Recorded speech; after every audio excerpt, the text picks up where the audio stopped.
یا رسول اللہ یا حبیب اللہ. ایک محبت رسول کی کیفیت ہی الگ ہوتی ہے، اور یہ بدبو گستاخی رسول کی یا توہین رسالت کی صاف نظر آتی ہے لوگوں میں. یہ میرا تجربے کی بات میں بتا رہا ہوں، صرف سنی ہوئی بات نہیں. ہر سفر میں کچھ ایسے لوگ، ہر سفر میں ایسے لوگوں سے ہماری آمنے سامنے ہوتے ہیں، کہتے ہیں ہم مدینہ جانا واجب اور فرض نہیں سمجھتے. ہم تو جواب میں یہی کہتے ہیں، ہمارے امام تو یہ کہتے ہیں ان کے طفیل حج بھی خدا نے کرا دی، اصل مراد حاضری اس پاک در کی ہے. ہم تو اسی دربار کی حاضری کے لیے نکلے تھے، لیکن ان کے صدقے میں مولا نے حج بھی کرا دیا ہے.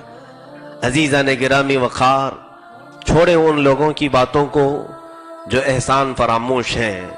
رسول کریم صلی اللہ تعالی علیہ وسلم کے دربار میں اگر نہ جائیں تو ہمارے لیے اس کائنات میں پھر کون سا دربار ہے؟ کس کے ہاں ہم جائیں؟ جس کا کلمہ پڑھتے ہیں اس نبی کی دربار تک پہنچنا، کیا یہ ہمارے لیے معراج سے کم ہے؟ کیا یہ ہمارے لیے سعادت سے کم ہے؟ میرے عزیزوں، بزرگان دین نے تو فرمایا ہے، ادب گاہست زیر آسماں از عرش نازک تر، نفس گم کردہ می آیت جنید و بایزیدین جا. اے لوگوں، آسمان کے نیچے ادب کی ایک ایسی جگہ بھی ہے جہاں پر جنید بغدادی اور بایزید بستامی جیسے اولیاء آتے ہیں تو اپنی سانسوں کو روک لیتے ہیں کہ نکلنے والی سانسوں سے اس مزار پر انوار کی بے ادبی نہ ہونے پائے. تو وہ اولیاء کاملین، امت کے صلحاء، فقہاء، نجبا ہمیں ادب سکھائیں اس دربار میں جانے کا. اور اگر اس زمانے میں کوئی ہمیں روکتا ہے تو ایک بات یہ سمجھ لیں کہ نبیوں سے اگر کسی نے کسی کو روکا ہے تو ابلیس لعین ہے.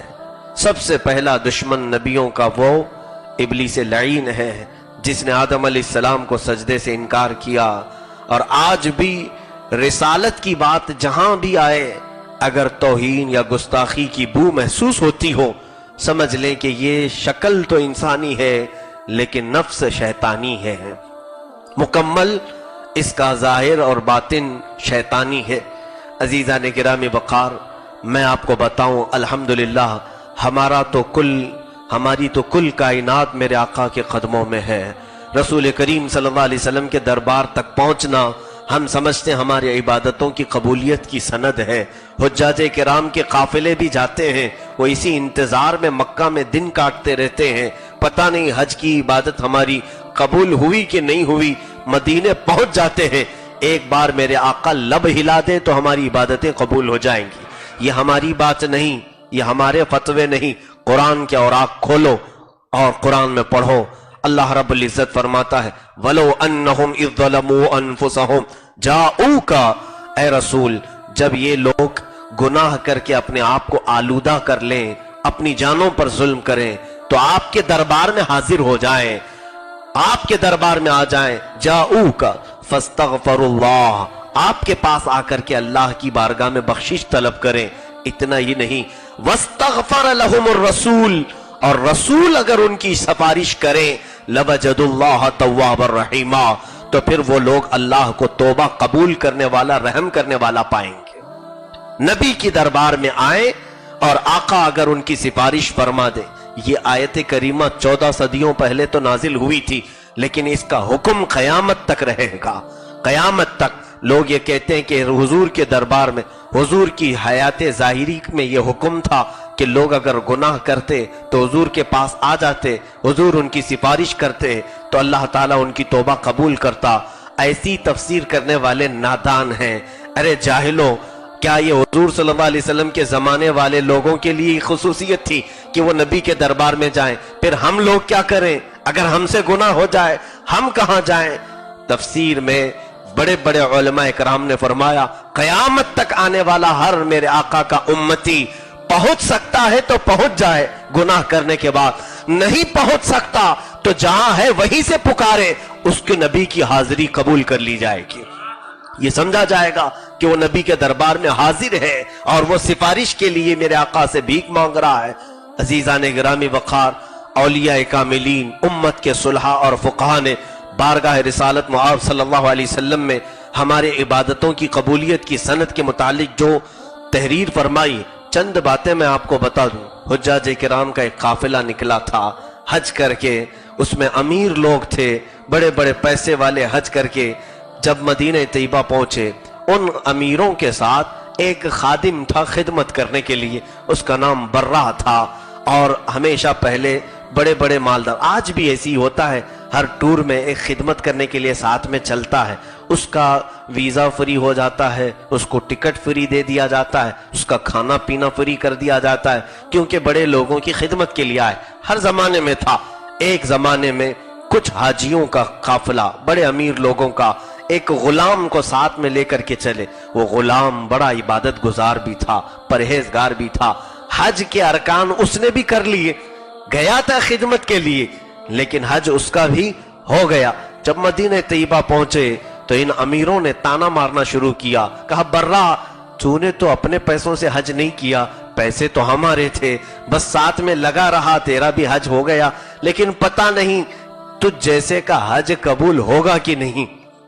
تو نے تو اپنے مال سے نہیں حج کیا ہے، ہمارے مال سے کیا ہے۔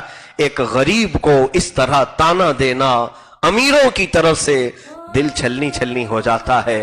میرے عزیزوں، غربا اور مساکین کو جب کوئی چھیڑتا ہے، اللہ رب العزت کو جلال آتا ہے۔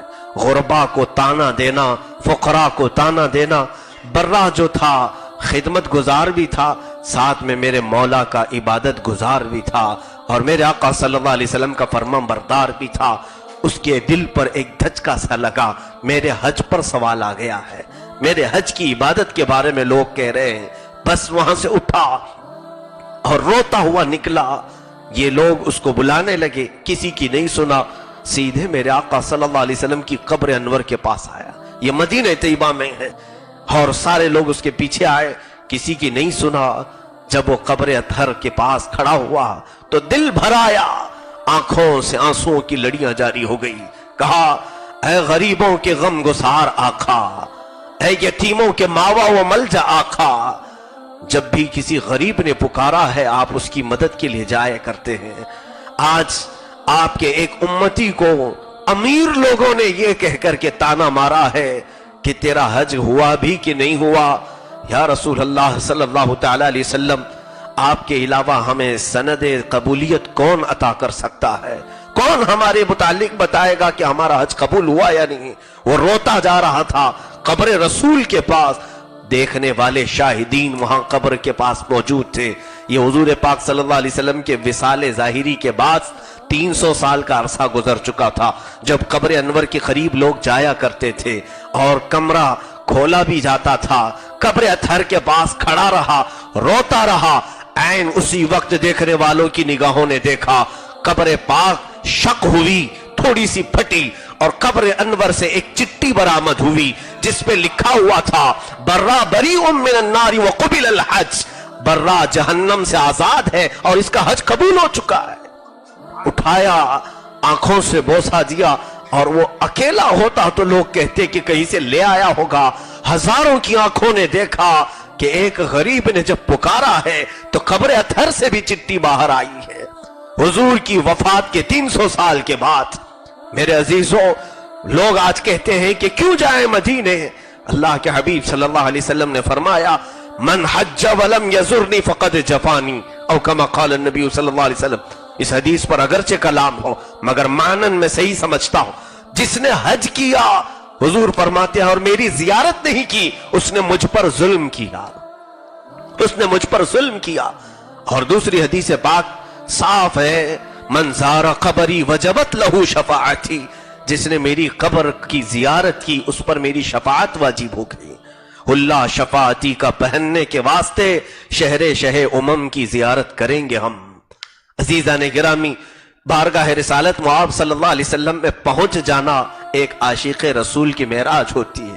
حج کے بہانے حضور پاک صلی اللہ علیہ وسلم کی قدموں پر کھڑا ہو جانا ایک سچے مسلمان کی زندگی کی سب سے بڑی تمنا ہوتی ہے۔ بارگاہ رسول صلی اللہ علیہ وسلم میں جانے والوں کے آداب میں آج آپ کو بتاؤں۔ حجاج کے قافلے بہت سارے پہنچ چکے ہوں گے، آج مدینہ طیبہ میں کثرت کی ایک بھیڑ جمع ہے۔ آج مدینہ طیبہ میں میرے آقا کے روزے پر جمعہ کے لیے جو حجاج کرام جا رہے ہوتے ہیں، منظر ایسا ہوتا ہے میرے عزیزوں، ہم ہوٹل کی چھتوں پر کھڑے ہو کر دیکھتے ہیں، ایسا لگتا ہے کہ سمندر سمیٹتا ہوا حضور کے قدموں میں جا رہا ہے۔ انسانوں کا سمندر، ہر گلی بھری ہے، جس طرف دیکھو حجاج کرام کے قافلے، صرف سروں کا سمندر ہے، اور سب مسجد نبوی میں داخل ہو رہے ہیں 10 لاکھ لوگ اندر نماز پڑھ سکتے ہیں۔ یہ سلسلہ شروع ہو جاتا ہے صبح 9 بجے سے لے کر جمعہ میں پہنچنے کے لیے، مسجد بھر جاتی ہے، پھر بھی جا ہی رہے ہیں۔ میں نے کئی مرتبہ اس بات کو ابزرو کیا، کبھی 12:30 بجے 1 بجے کے قریب جب خطبہ ختم ہونے کو آتا ہے، جس طرف دیکھو لوگوں کے سروں کا سمندر ہے، لیکن پھر بھی مسجد نبوی میں اندر جانے والوں کی قطار ابھی بند نہیں ہوتی۔ مسجد حرم شریف مکہ مکرمہ میں دروازے بند ہو جاتے ہیں 11 بجے ہی، اندر پیک ہو جاتا ہے، اور بہت دور باہر صحن میں نماز پڑھنے کو ملتا ہے۔ مسجد نبوی کے دروازے پیک نہیں ہوتے، بلکہ 12:30 بجے 1 بجے تک بھی اوپر کی چھت پہ جانے والوں کو مسجد نبوی کے دروازے کھلے رہتے، نماز ہونے تک بھی لوگ داخل ہوتے ہی رہتے ہیں۔ میں نے یہ چیز دیکھا، میرے آقا صلی اللہ علیہ وسلم کا دامن رحمت کتنا کشادہ ہے، اتنا کشادہ ہے کہ لاکھوں یہاں جا رہے ہیں اور پھر بھی اندر مسجد بھرتی نہیں ہے، اور سب کے سب سما جاتے ہیں۔ اسی لیے قیامت کے دن کا وہ منظر مجھے یاد آتا ہے، جب میرے آقا صلی اللہ علیہ وسلم اپنے شفاعت کے بازو پھیلائیں گے تو بزرگان دین نے فرمایا ہے حضور کی امت کے کئی لاکھ لوگ صرف آپ کے بازو کے نیچے آ جائیں گے، اس چھاؤں میں آ جائیں گے۔ عزیزان گرامی وقار، اس مدینہ طیبہ کو دیکھنا کس کی تمنا نہیں ہوتی؟ کون سا ایسا مسلمان ہے جو نہیں جانا چاہتا ہو؟ محض وہ نہیں جانا چاہتا جس کا چہرہ کالا ہو گناہوں کی وجہ سے، جس کا دل پراگندہ ہو بغض رسالت سے، ورنہ جس کے دل میں رائی کے دانے کے برابر ایمان ہے، وہ اپنی تمام زندگی چاہے جیسی بھی گزارا ہو، یہ سوچتا ہے ایک بار پہنچ تو جاؤں۔ سنا ہے کہ وہ عدالت ایسی ہے کہ وہاں رو دھو کر کے ایک بار اقرار بھی کر لے تو اسے سزا نہیں سنائی جاتی، بلکہ اس کی بخشش کا اعلان کرایا جاتا ہے، بخشش کا اعلان کرایا جاتا ہے۔ کیسے کیسے میرے آقا کے دربار میں آئے، لیکن میرے آقا صلی اللہ علیہ وسلم نے ان کے لیے سفارش فرمائی، مولا نے معاف بھی فرمایا۔ اللہ رب العزت نے میرے آقا صلی اللہ علیہ وسلم کے لبوں سے ہلنے کے بعد، شفاعت کے جملے آنے کے بعد، بڑے سے بڑے گنہگاروں کو معاف کرا دیا گیا۔ عزیزان گرامی وقار، حضور اکرم صلی اللہ تعالی علیہ وسلم کے دربار میں جانے والوں کے الگ الگ انداز۔ حضرت سیدنا عبد الرحمن جامی رحمت اللہ تعالی علیہ، جنہوں نے یہ کہا تھا درد بھرے انداز میں، تنم فرسودہ جاں پارا زہجراں یا رسول اللہ، دلم پز مردہ آوارہ زعیسیاں یا رسول اللہ۔ فارسی کے اشعار تھے، آپ نے لکھے تھے، حضور کی شان میں نعت لکھی تھی، اور یہ سوچا تھا کہ بارگاہ رسول میں جا کر کے یہ نعت سناؤں گا، حضور کے دربار میں کھڑے ہو کر کے سناؤں گا۔ تنم فرسودہ، میرا بدن پورا ٹوٹ کر بکھر چکا ہے، جاں پارا، اور میری جان تو ٹکڑے ٹکڑے ہو چکی ہے، زعیسیاں یا رسول اللہ، زہجراں یا رسول اللہ، آپ کی جدائی سے اے اللہ کے رسول میری جان ٹوٹ گئی ہے، بدن بکھر گیا ہے، دلم پس مردہ آوارہ، اور دل تو مرجھا گیا ہے، دل پورا مرجھا گیا ہے، اور کس وجہ سے آوارہ ہو گیا ہے؟ زعیسیاں، گناہوں کی وجہ سے یا رسول اللہ۔ اور آپ نے حضور کی بارگاہ میں حاضری کے لیے جو اشعار لکھے، آج بھی ان اشعار میں اتنی برکت ہے، سمجھ میں اگرچہ نہ آئے لیکن روح کو تڑپا دیتے ہیں اشعار۔ جب بارگاہ رسالت میں پہنچنے کا معاملہ آیا، حج کر لیا انہوں نے، علامہ جامی نے حج کر لیا، مدینے جانے والے تھے، اس وقت اونٹوں کے قافلے مدینے پہنچتے تھے۔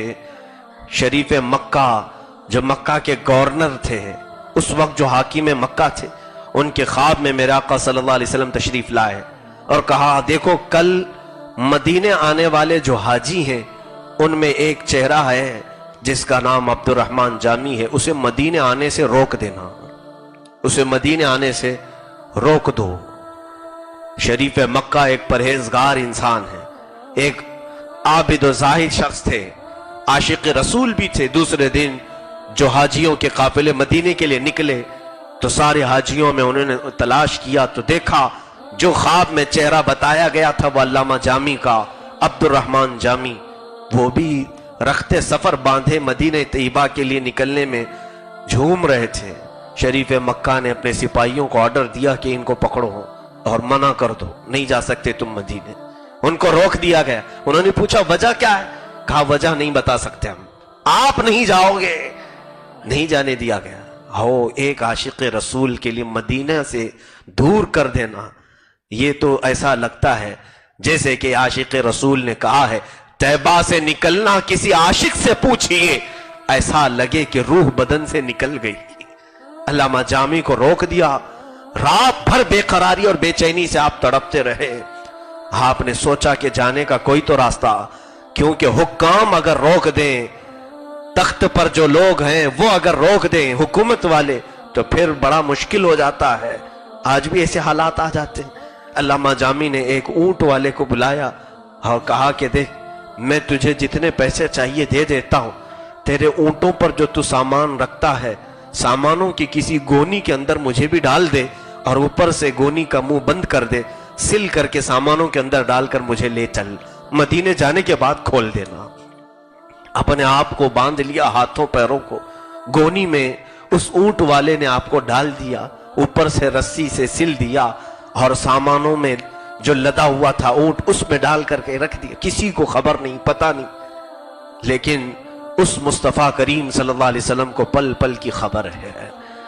آقا کونین صلی اللہ علیہ وسلم دوسری رات شریف مکہ کے خواب میں تشریف لائے اور بتایا اس مکہ کے گورنر اور حاکم کو کہ جس کو تم نے کل روکا تھا جامی کو، آج وہ فلاں اونٹ میں فلاں سامان پر فلاں تھیلے میں بند ہو کر کے آ رہا ہے۔ جیسے ہی شریف مکہ کو یہ خبر ملی خواب میں، دوسرے دن وہ اونٹوں کی تلاشی کے لیے آیا۔ سامان جب چیک کیا گیا تو ایک اونٹ کی تھیلی میں گونی میں مل گئے۔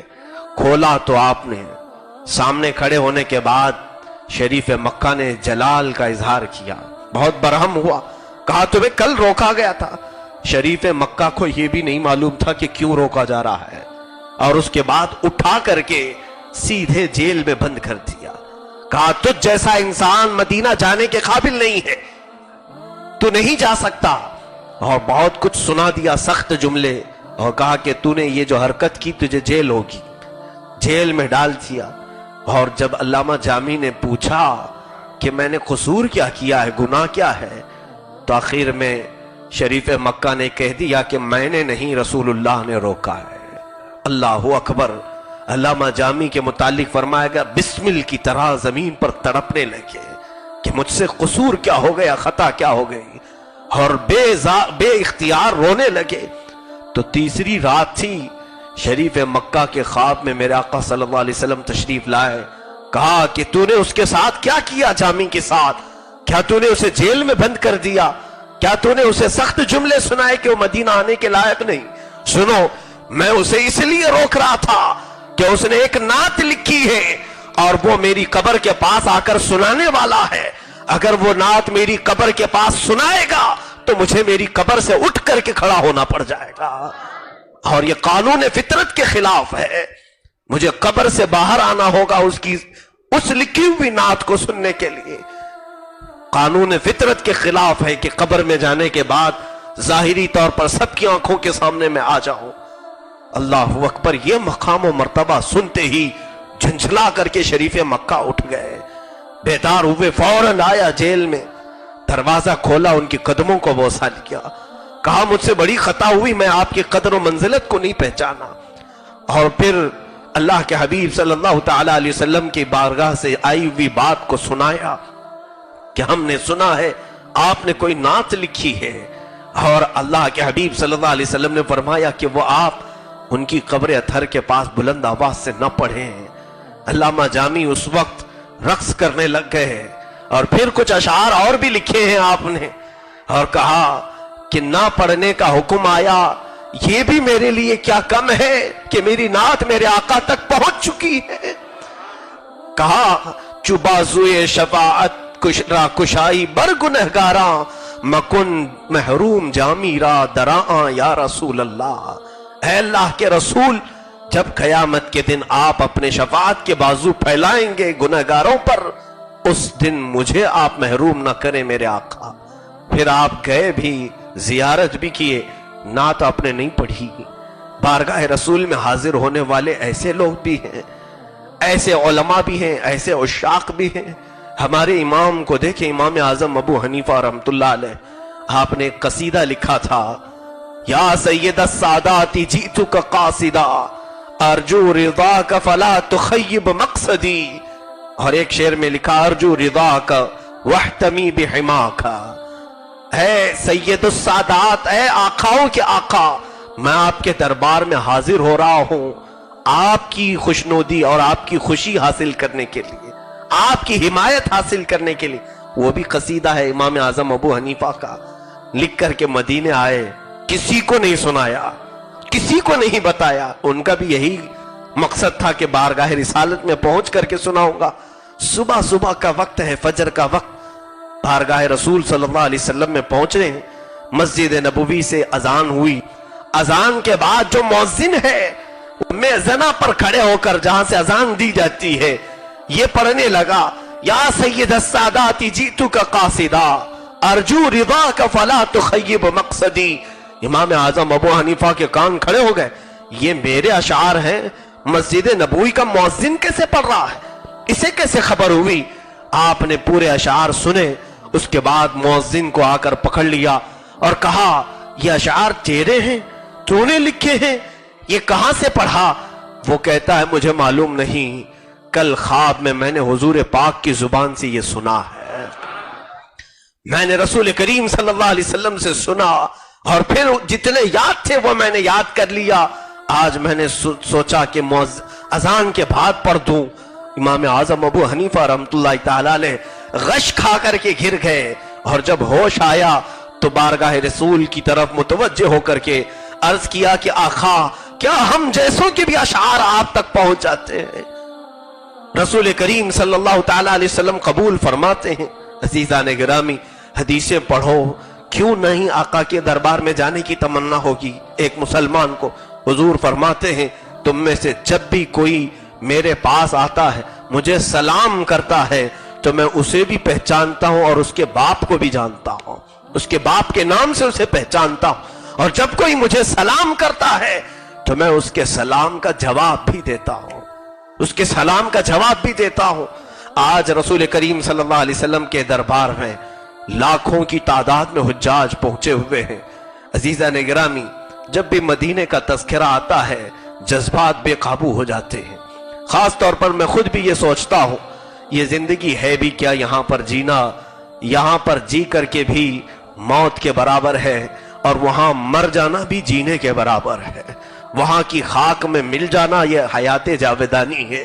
بارگاہ رسول صلی اللہ تعالی علیہ وسلم میں کس چیز کو پسند کیا جاتا ہے، کیا چیز دیکھی جاتی ہے، یہ بھی تو دیکھیں۔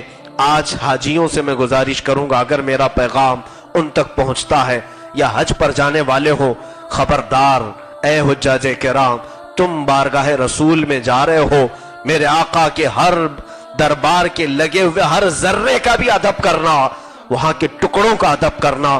امام احمد رضا خان فاضل بریلوی رحمت اللہ تعالی علیہ وہ تو ادب یوں سکھاتے ہیں، حرم کی زمین اور قدم رکھ کے چلنا، ارے سر کا موقع ہے وہ جانے والے، چمک تجھ سے پاتے ہیں سب پانے والے، میرا دل بھی چمکا دے چمکانے والے۔ جانے والے کو کہہ رہے ہیں، یہ تو اگر سر سے چلنے کا مقام ہوتا یا گنجائش ہوتی تو مدینے میں سر سے چلا جاتا۔ یہ ادب کے متعلق کہا جا رہا ہے، یہاں کا ادب ملحوظ خاطر رہے، بلکہ فرمایا گیا مدینے کی پوری زمین پر کبھی کوئی کھکار کر کے تھوکے نہ، اس لیے کہ ہمارے تھوک وغیرہ ساری چیزوں سے وہ مدینے کی زمین افضل و اعلیٰ ہے۔ وہاں کے ذروں پر میرے آقا کے تلوے لگے ہوئے ہیں، وہاں کی ہواؤں میں میرے آقا کی خوشبو بسی ہوئی ہے، وہ مدینے کی ذروں نے میرے آقا کو دیکھا ہے۔ امام شافعی رحمت اللہ تعالی علیہ مدینے پہنچے، مدینہ طیبہ، یہ 150 سال کے بعد کا مدینہ ہے حضور کی وفات کے۔ جب پہنچے ہیں ایک پرانی سی عمارت تھی ایک گلی میں، اس عمارت کو دیکھ کر کے آپ چومنے لگے اس کی دیواروں. ایک وقت کے محدث امام محمد بن ادریس شافعی، امام شافعی رحمت اللہ علیہ، تو بہرکیف سارے جو آپ کے ساتھ تھے، علماء تھے، شاگرد تھے، جو بھی پوچھنے لگے امام سے، امام شافعی سے، کہ آپ یہ دیوار کو بوسا کیسے دے سکتے ہیں؟ یہ کون سی دیوار ہے؟ کیا اس میں کوئی چیز ہے؟ امام شافعی نے کہا مجھے معلوم تو نہیں، لیکن ہے بہت پرانی دیوار، میرے آقا صلی اللہ علیہ وسلم کے زمانے کی. مجھے اتنی خبر ہے کہ یہ دیوار 150 سال پرانی ہے.